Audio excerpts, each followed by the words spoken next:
knows. Only Allah knows.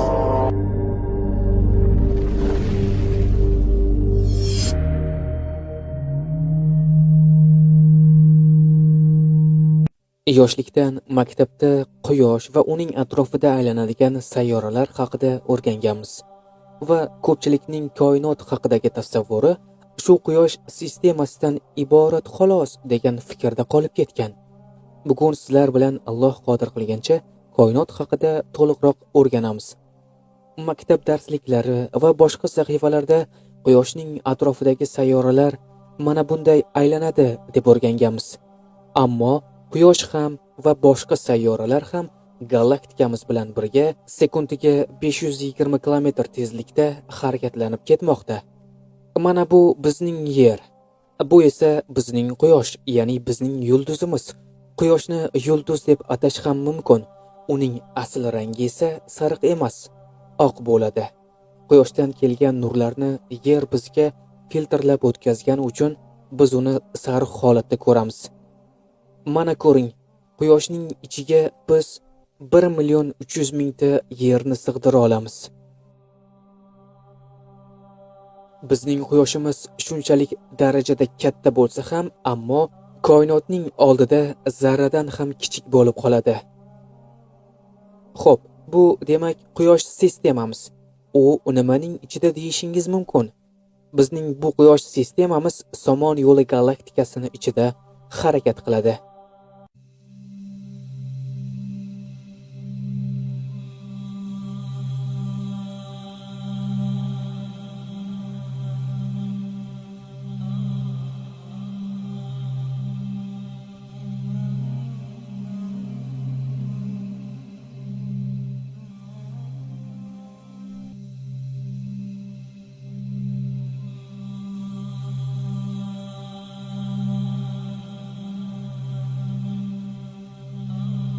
Mana bu o'sha Somon yo'li galaktikasi, ya'ni bizning galaktikamiz. Bu galaktikamizning ichida, ya'ni bizning Yer ham, Quyosh ham va qolgan qo'shni sayyoralar ham Quyosh bilan birgalikda shu galaktika atrofida aylanadi.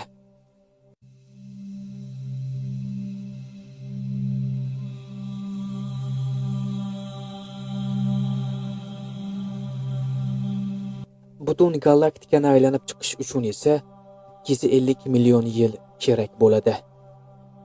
Yer Quyoshning atrofida aylanib chiqishi uchun 165 kun kerak bo'lsa, bizning Quyosh sistemamiz bu galaktika atrofida bir marta aylanib chiqishi uchun 250 million yil kerak bo'ladi.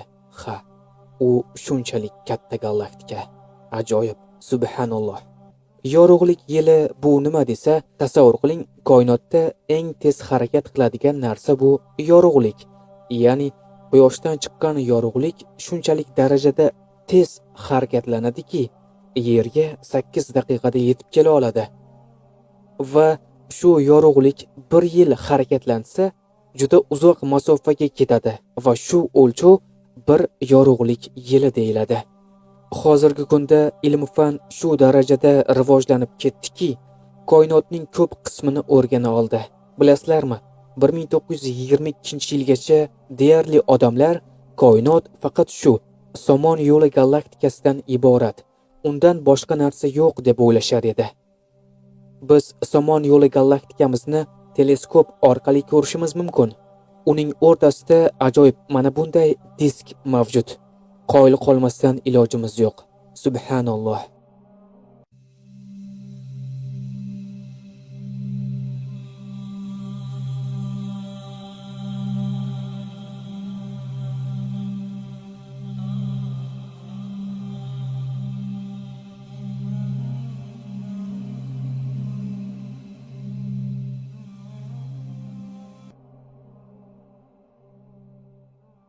Mana bu esa bizga eng yaqin bo'lgan galaktika. Uning nomi Andromeda. U bizning galaktikamizdan 2,5 million yorug'lik yili uzoqda joylashgan. U biz tarafga qarab katta tezlik bilan uchib kelmoqda. Bizning galaktikamizdan 2 barobar katta. Ilmiy faktlarga yuzlansak, 3,5-4 milliard yildan so'ng bu ikki galaktika bir-biriga to'qnashib, bitta katta galaktikaga aylanadi. Olimlar bu ikki galaktika to'qnashsa nima bo'lishini video orqali bizga ko'rsatgan. Mana bir ko'ring-a.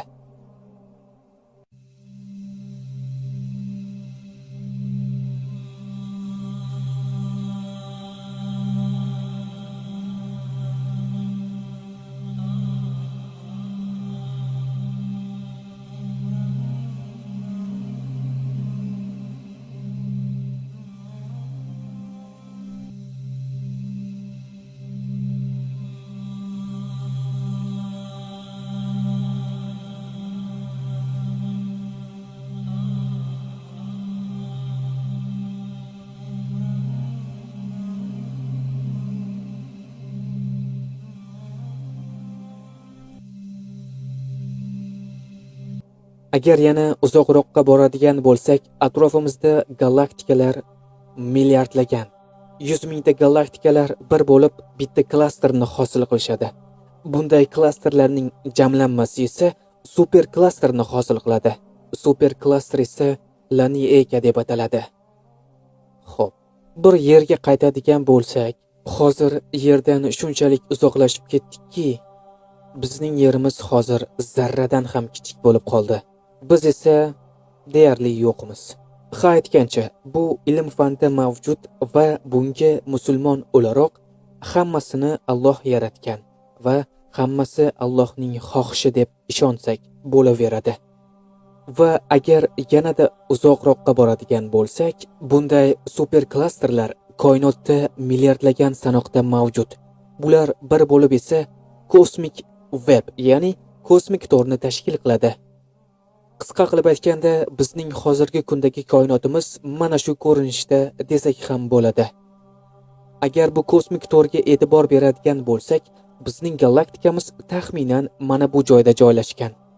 Mana bu shar esa butun bir koinot. Portlagan joyi esa mana shu joy. Va koinotning yoshi esa 13.8 milliard yoshda. Ya'ni portlab chiqqaniga shuncha yil bo'ldi. Alloh taolo Qur'oni Karimda shunday marhamat qiladi. Kufr keltirganlar osmonlar va yer bitishgan bo'lganini, bas ularni yorib yuborganimizni va barcha tirik mavjudotni suvdan paydo qilganimizni ko'rmadilarmi? Endi ham iymon keltirmaydilarmi? Ya'ni koinot portlashdan so'ng paydo bo'lganligi haqida Alloh taolo Qur'onda aytmoqda. Portlagan vaqtda qanday bo'lsa, hozir ham shunday holatda qolganmi deyishingiz mumkin. Yo'q, unday emas. Portlab chiqqan vaqtda kichik bo'lgan va o'shandan buyon koinot kattarib, ya'ni kengayib kelmoqda. Koinotning bu kengayishi haqida esa Alloh taolo Qur'oni Karimda shunday marhamat qiladi. Va osmonni kuch-qudrat ila barpo qildik. Albatta, biz uni muttasil kengaytiruvchidirmiz. Ya'ni koinotni kengaytiruvchidirmiz demoqda Alloh taolo.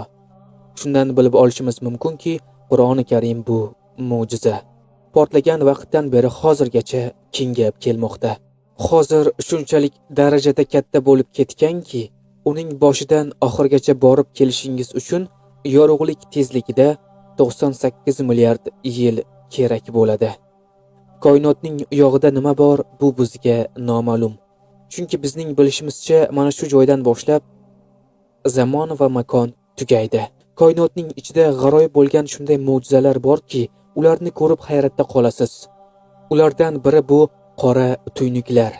Qora tuynuk bu doirali, atrofida yorug'lik halqi simon bo'lib aylanadigan o'ralardan biri. Bu qora tuynuklarning vazifasi koinotda har xil asteroid va planetalarni ichiga yutish, go'yoki koinotdagi chiqindilarni xuddi changyutgichiday tozalash. Qora tuynuklarning eng kichigi bizning quyoshdan 3 barobar katta bo'ladi va bizning somon yo'li galaktikamizning ichida qora tuynuklar mavjud. Bizga esa xavf tug'dira olmaydigan darajada uzoqda. G'aroyib va supermassiv bo'lgan katta qora tuynuklar mavjud. Ular bizning galaktikamizning tashqarisida. Ulardan biri bu Ton 618 nomli qora tuynuk. Uning kattaligi qanchaligini bilasizmi? Uning kattaligi bizning quyoshdan emas, balki bizning Somon yo'li galaktikamizdan 2 barobar katta. Ha, bu juda ulkan supermassiv qora tuynuk. Bizning yerimizdan u taxminan 18 milliard yorug'lik yil uzoqda joylashgan.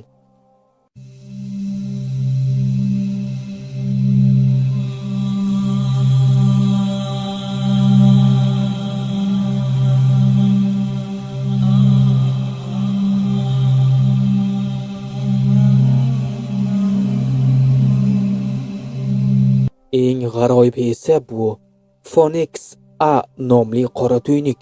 Bu qora tuynuk ton 618 qora tuynukidan 2 barobar katta.